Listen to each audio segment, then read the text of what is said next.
Ya Nabi salam alaika, Ya Rasul salam alaika. Kuntu nahaitukum an ziyaratil quburi ala fazuruha. Nabi Mazrur, dulu aku halang kamu daripada ziarah kubur, sekarang pergilah ziarah, tak apa. Suatu ketika dulu pernah dinasakh, sekarang sudah dimansuh balik, jadi boleh, pergilah ziarah, tak ada hal. Tapi dia bukan sekadar ziarah saja, tonton, adanya acara-acara yang seiringan dengan ziarah kubur. Saya pernah tengok orang mandi, bawa bendera, bawa bunga. Saya pernah tengok dulu zaman jahiliah. Kat mana? Kat Batu Kek. Pergi kat Pulau Besar lebih kurang ada lah.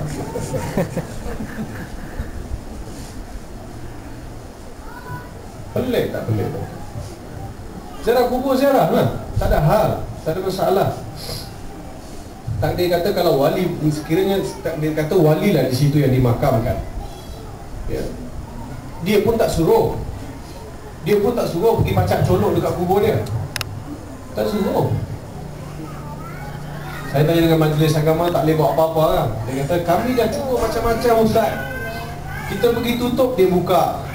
Kita pergi buang tiang, dia pacak balik. Dia tak marah, tapi dia datang buat. Sabar dia orang buat. Akhirnya majlis agama ambil alih aktiviti di situ, dengan susun ceramahnya, dengan susun tazkirahnya, majlis zikirnya, semua majlis agama tu dengan ustaz-ustaz yang telah ditetapkan. Jadi saya rasa cukup pelik.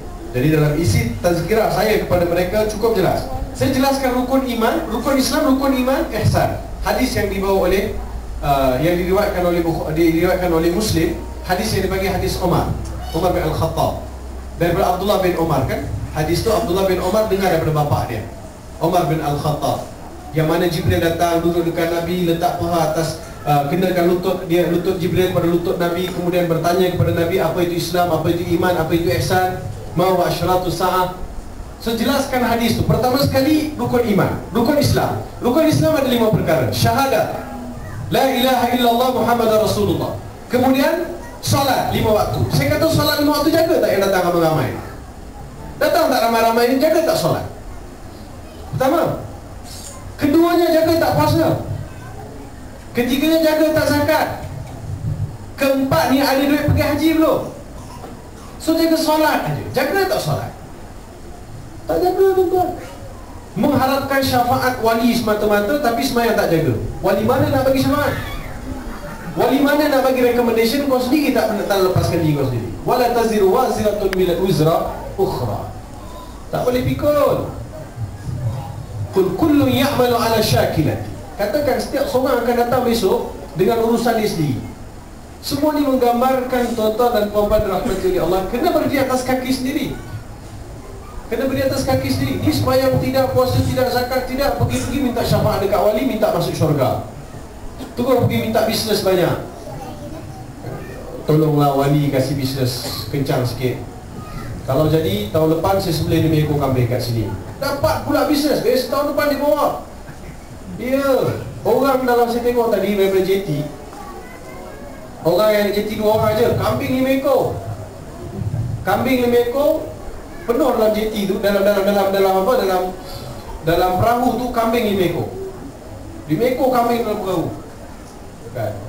Jauh tu, menyeberang laut kambing tu. Nak pergi disembelih, berkorban.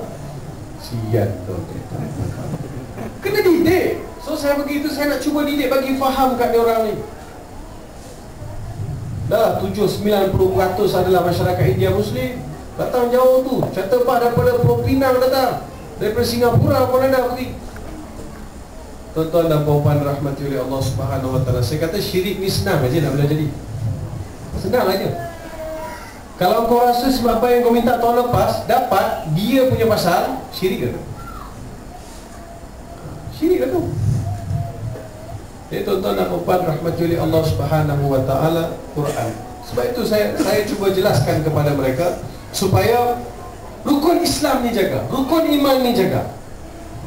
Kalau jaga rukun Islam, rukun iman, kau pergilah ziarah mana pun, kau akan selamat, akan dipelihara oleh Allah Subhanahu wa taala. Jadi tuan-tuan dan puan-puan, saudara dan saudari yang dirahmati oleh Allah Subhanahu wa taala, proses belajar isi kandungan Al-Quran. So kita nak baca, kita nak pelajari. Ini yang dilakukan oleh Nabi SAW, sehingga berlakunya perubahan manusia.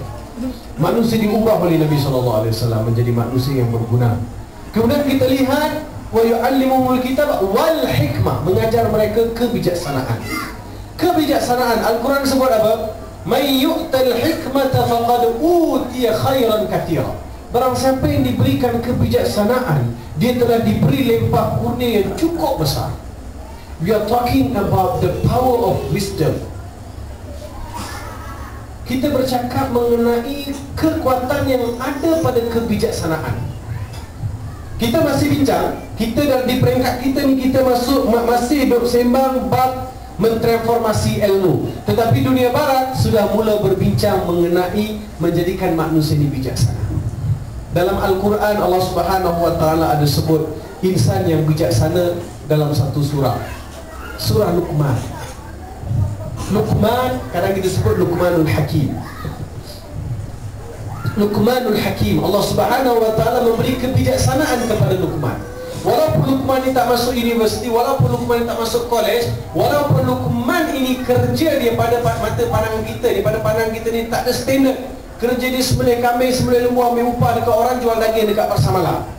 Ada standard tak? Tak ada standard. Tapi kenapa setiap ungkapan, setiap nasihat kepada anak dia diabadikan dalam satu surah? Kenapa? Sebab hikmah yang ada dalam ungkapan dia itu, tuan-tuan.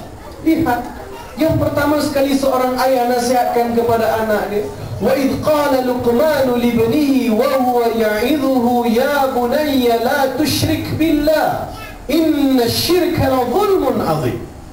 Dan ingatlah tatkala Luqman memberi peringatan kepada anak kesayangannya dengan memanggil, wahai anak abah, wahai anak abah, jangan kamu mensyirikkan Allah. Sesungguhnya mensyirikkan Allah ini satu dosa yang cukup besar. Kan banyak benda kita boleh nasihat, banyak benda kita nasihat, tetapi kadang-kadang jadi yang jadi si ayah itu lupa menasihatkan anak. Persoalan yang pertama berkaitan dengan ketuhanan, dan dosa yang paling besar ialah syirik.